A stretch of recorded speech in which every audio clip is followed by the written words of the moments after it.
Part 2 of Chapter 2. Zoe knocked at the cottage door. After much persuasion from Munchkin, he hung back behind her and watched as Zoe's knuckles struck the feeble wood. Almost as soon as her last knock had died away, the door swung open. Zoe looked up at the man who had opened it. It was her dad. They went inside. Then Zoe just stood. She felt numb. She tried not to think about what might have happened to her parents. It was too painful.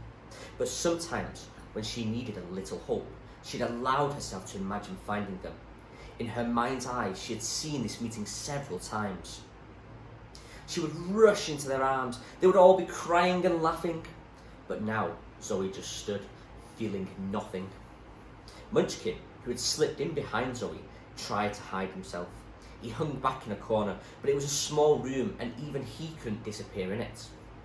Zoe stared at her parents. Her dad was standing where she had shoved him when he tried to hug her. Her mum was sitting on a makeshift bed by the side wall of the cottage. "Why didn't you come?" Zoe said quietly. "Zoe, darling, we tried," her mum began. Her dad reached for her, but Zoe backed away. "Why didn't you come?" she said again, louder this time. Anger rose inside her. "Zoe, Mum wasn't well," said her dad. "I know, but that was ages ago," Zoe yelled. "Why didn't you come?" "Zoe, why?" Zoe shouted again. She trembled. "Mum was ill for a long time. We couldn't get a boat. Then..." "Are you still ill now?" Zoe said. She spoke a little more calmly, but still shook with rage. Her mother didn't look ill. She looked better than Zoe could ever remember. "Rob, just show her," said her mum anxiously. Her dad looked at her mum with a question in his eyes, and she nodded hard. "Go on," she said. Zoe didn't understand what she meant. She watched as her father moved around behind the bed. For the first time, Zoe noticed a small cardboard box sitting down on a high table. Her father lifted the box down carefully, so carefully, as though it was made of glass, not cardboard. Gently, her father put the box down at the foot of the bed. Zoe looked at her father, who pointed into the box. There, lying on some of the cleanest, whitest sheets Zoe had ever seen, was a tiny creature. Zoe gazed at its little hands, its little fingernails, and she stared at its little crop of fluffy back hair, at its minute ears, at its beautiful, calm, sleeping face.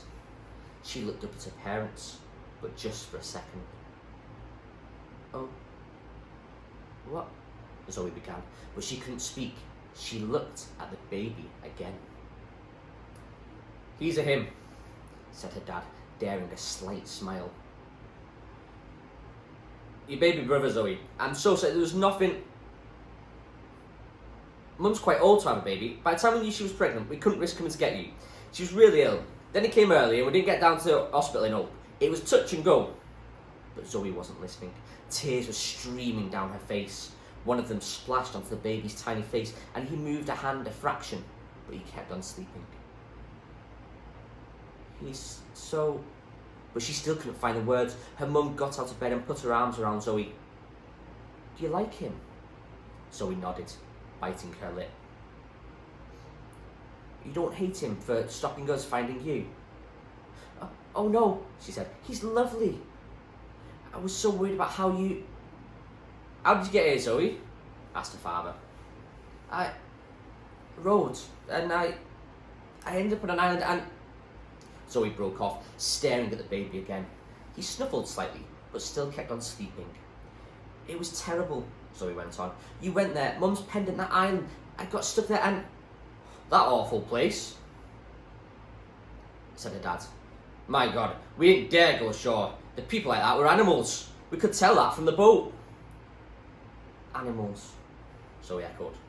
Munchkin shuffled uncomfortably. "Oh, no, I mean..." said Zoe, turning to Munchkin. "Not you, the others. They were all like animals, except you and..." "Well, don't worry, Zoe," so her mum said. "Things are better here." Zoe turned back to her mum to speak, but her dad got there first. "That's right," he said. There may have been wild animals on that awful island, but it's different here. At least people have remembered what it means to be like to be human. Her father's words reminded Zoe of something she'd heard someone else say, not very long ago. That's what William said, she said. William? Asked her mum. Is that your friend? She looked at Munchkin. Oh, no, Zoe said. This is Munchkin. Munchkin? That's a... Yes, said Zoe, laughing hard. He knows it's a funny name. Munchkin smiled. Hello, Munchkin, Zoe's mum said. He smiled again and mumbled something. So, who's William? Zoe's dad asked. He helped me on the island. I wouldn't be here without him, or Munchkin. Then suddenly Zoe realised something. She looked at her baby brother. What's he called? She asked. Nothing yet. He's only a week old. Mum's still getting better. Please, said Zoe. Please, can we call him William? Mum and Dad looked at each other and nodded. Zoe gazed at Munchkin, at her parents, and at baby William. And as she looked at her family, she realised it had grown. There were 5 of them now. Yes, she thought. 5. The end of Floodland.